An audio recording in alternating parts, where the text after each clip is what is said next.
What began as a routine celebrity interview turned into one of the most explosive, jaw-dropping confrontations ever seen on British television. Tonight, we unpack the fiery moment. Meghan Markle clashed with Piers Morgan live on air and walked off in front of millions. Before we begin, hit that subscribe button and turn on notifications so you never miss a moment of truth and drama. What happens when a former royal walks into a television studio and sits across from one of Britain's most outspoken media personalities? That is exactly what the world found out when Meghan Markle, the Duchess of Sussex, faced off with Piers Morgan in a live interview that quickly turned from curious to combustible. On the surface, it looked like any other primetime sit-down, but behind the cameras and under the studio lights, something deeper was brewing. This was more than just a conversation. It was a clash of two very different worlds. Meghan, no longer bound by royal titles or palace protocols, arrived with her own voice and her own truth. Her journey away from the crown had made headlines around the globe, from California interviews to international controversy. She had become a symbol of independence for some, and a lightning rod for others. On the other side sat Piers Morgan, known for his blunt questions and sharper opinions. He had made a name for himself by challenging anyone who dared to speak against the institutions he supported. To him, Meghan was not just a public figure, she was a subject of scrutiny. The studio was quiet before they began, the kind of quiet that feels loaded with tension. Crew members moved briskly but cautiously. The lighting was perfect, casting a soft glow over the navy blue set. Piers adjusted his tie. Meghan sat poised in her seat, her hands resting neatly on her lap. Both were calm. Both were ready. But what came next was anything but calm. What started as a respectful exchange would quickly unravel. Accusations, raw emotions, and powerful words would fill the air. And before it was over, Meghan would rise from her chair and walk off the set, leaving behind silence, shock, and a nation divided. To understand how things reached this breaking point, you have to go back to where it all began. Meghan Markle entered the royal family with grace, hope, and the eyes of the world watching. Her marriage to Prince Harry was celebrated as a modern turning point for the monarchy. A biracial American actress stepping into a centuries-old British institution felt like a breath of fresh air, but that feeling did not last. Behind the grand ceremonies and smiling photo ops, Meghan faced a different reality. Stories about her appeared in the press almost daily, and not all of them were kind. From headlines criticizing how she held her baby to speculation about palace tensions, the pressure kept building. Meghan and Harry eventually made a decision that shocked the world. They stepped away from royal duties. They gave up official roles and moved to North America, hoping for a more peaceful life away from the constant glare of the spotlight. That exit did not sit well with everyone, especially not Piers Morgan. A longtime media figure and former tabloid editor, Piers had been a loud critic of Meghan from the beginning. He questioned her motives, her honesty, and even her mental health claims. To many it felt personal. They accused her of attention-seeking and called her stories misleading. For years, Piers turned Meghan into one of his favorite targets. So when the two of them ended up facing each other on live television, it was not just another interview. It was a showdown years in the making. People tuned in expecting sparks, and they got them. Meghan was there to speak for herself, to set the record straight. Piers was ready to challenge everything. Each came prepared with their own truth and their own purpose.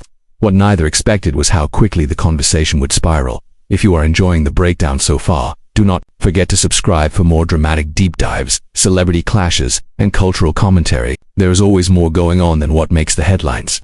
The interview began with what looked like mutual respect.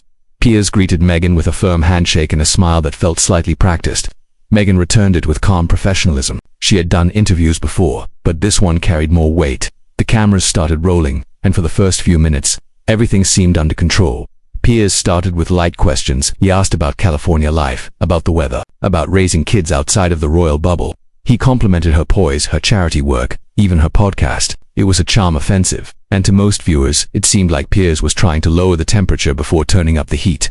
Meghan answered each question with grace. She smiled, spoke clearly, and never seemed rattled. Her words were thoughtful but firm. She knew what was being asked and she knew how to steer the message. But then came the shift. Piers leaned in slightly and said, "You have spoken a lot about your truth. What does that really mean? Because truth should be universal, should it not?" It was not an attack, but the tone changed. You could feel the room stiffen, just a little. Meghan did not blink. She explained that your truth is about lived experience, about being honest about what happened to you, not rewriting facts. Her answer was measured, but you could tell she had given that explanation before. This time it was not just about clarity. It was about control. Piers pushed again. "But what if your truth hurts other people? What if it questions traditions that many hold dear?" Meghan nodded. She did not interrupt. She waited for him to finish before answering. "Then maybe those traditions need to be questioned," she said quietly. The tension was still subtle, but it was there. You could see it in the slight narrowing of Piers's eyes, in Meghan's steady breath before her next sentence. The surface was still calm, but underneath, the cracks were starting to form. Then came the turn. Piers shifted from curious to challenging.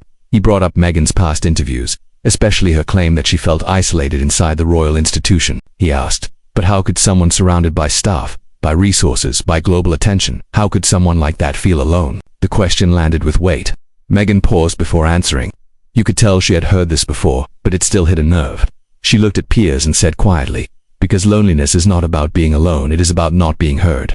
She went on to explain that while there were people around her, there was no support for what really mattered, not for the anxiety, not for the stress, not for the daily attacks from the press. She said she asked for help and was told no. She was told it would not look good. Piers sat back in his chair. His tone sharpened. He questioned the idea that someone in her position could be truly denied support.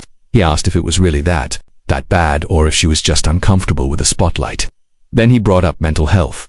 So you are saying no one helped you, not even privately? He asked. Meghan looked directly at him. Yes, I am saying that. Then came the moment that shifted everything. Piers said, some might say you were playing the victim, that you knew what you were signing up for, that race and mental health are now just convenient shields. The air in the studio changed. Meghan leaned forward, her voice calm but steady. Convenient. Do you know what it is like to have people question your child's skin tone before they are even born? To feel unsafe in your own home because of constant hate? Her voice did not shake, but the emotion was clear. Piers tried to move quickly to another topic, but the moment was already out there. The words had been said. The temperature in the room rose. What began as a testy exchange now felt like a full confrontation. Neither of them was going to back down. Not now. Not when the stakes had become this personal. Meghan took a breath. Then she looked Piers straight in the eye and said, there is a difference between being uncomfortable and being unsafe. And for a long time I felt unsafe, not because of my position, but because of the way people talked about me, the way they talked about my family, the way the media, and some within the institution, made my background a threat. Her voice was calm, but you could feel the weight in every word. She spoke about coded headlines, about tabloids twisting her every move. She spoke about the silence from the palace when the press crossed the line. She said it was not just about her, but what her treatment said about the larger system. Piers nodded, then replied, but Meghan, some would argue that you are turning everything into a race issue, that maybe you are reading too much into it. Sometimes, people just do not like someone. It does not always mean racism. There was a pause, not a long one, but just enough to notice. Meghan sat a little straighter. That is the thing, she said. When someone tells you their experience, and your first instinct is to downplay it, that is part of the problem. When people say they do not see color, that sounds noble, but it can also mean you are choosing not to see how color affects someone's life. She was not raising her voice. He did not need to. Piers tried to pivot, saying that the world should be moving toward unity, not division, that constantly bringing up race only made things worse. But Meghan cut through that. Talking about race is not what divides people. Ignoring it does. Pretending it does not exist. Pretending it does not play a role in how people are treated. That is what causes the real damage. The tone of the room changed right then. It was no longer a debate. It felt like a fight for dignity. You could sense it in her voice. You could see it in Piers's expression. The line had been crossed, and there was no way back to polite conversation. After that, Meghan sat forward, hands folded tightly in her lap. Then she said it, clearly and directly. You have made a career out of criticizing me, day after day, article after article, not just questioning my actions but attacking my character, my motives, my motherhood. At what point does that stop being journalism and start becoming cruelty? Piers blinked, his smile faded. He leaned in and said, my job is to question people in power, to hold public figures accountable. That is what the press is for. You do not get a free pass just because you married into royalty. Meghan stayed, calm but firm. No one is asking for a free pass. But there is a difference between asking questions and launching campaigns. Between criticism and obsession. The coverage I receive is not the same as what others in the royal family face. She paused and let that settle before continuing. You know it. Everyone knows it. There is a double standard and people see it clearly. When Catherine wears a dress, she is elegant. When I wear it, I am called flashy. When she holds her baby bump, she is glowing. When I do it, I am showing off. You cannot pretend race has nothing to do with that, Piers scoffed. So now we are back to race. Again, every criticism is racist, every headline unfair. That is not journalism, Meghan. That is just you wanting special treatment. Her voice cracked slightly, but she held it together. What I want is fairness. What I want is the same dignity given to others. And I want my children to grow up without being seen as different because of their skin. You could feel the tension shift. Even the crew in the studio stopped moving. Cameras kept rolling, but everything else stood still. Piers looked like he was about to speak, but he did not. For a second, it was just silence. Meghan exhaled slowly. You could see in her eyes she was holding back tears. Not because she was weak, but because she had been holding this in for too long. The pressure was visible now. The weight of it all, sitting there between them, and it was not going away. Meghan sat back in her chair and gave a quiet sigh. She looked Piers in the eye and said, "I came here for a conversation, not a trial. I came in good faith, believing we could talk honestly, openly, but this feels like something else." Piers smirked, brushing her words aside. "That is a very Hollywood answer. Honest conversation. Sounds like scripted lines from a Netflix special." She did not blink.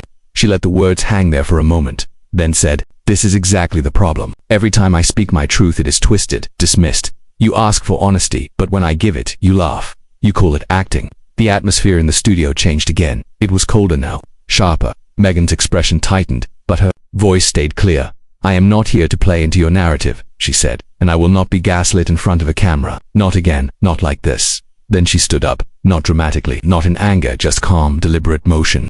She gathered herself, pushed the chair back, and stood tall. "I have said what I needed to say. The rest of this, it is not a conversation anymore. It is performance, and I refuse to be part of that." She gave one last look at the host, then turned and walked off set. No shouting, no door slams, just the soft sound of footsteps fading into silence.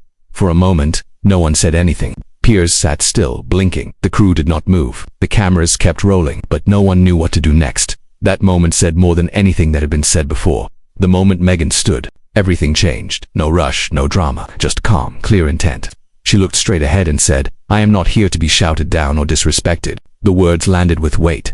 There was no anger in her tone, just clarity, strength without shouting. She took a breath, stepped away from her chair, and walked off the set as cameras kept rolling. Piers blinked. For once he had no comeback, no clever line, no retort, just silenced out the studio, froze. Staff behind the scenes scrambled, producers whispered into headsets. A voice off camera called for a commercial break, and the screen quickly faded to black. But outside that studio, the world was already watching. Clips started popping up within minutes. A short video of her walking off spread across social media like wildfire. Hashtags trended worldwide. People argued, praised, debated, and replayed every word. Some called it powerful, others called it planned. But one thing was clear, no one ignored it. It was not just a walk-off. It was a statement. And the impact was already bigger than the interview itself. Back in the studio, after Meghan walked off, the air was heavy. Piers tried to brush it off with a sarcastic smile. He made a half-joke about people not being able to handle tough questions, but the tension in his voice gave it away. He knew this moment had slipped out of his control.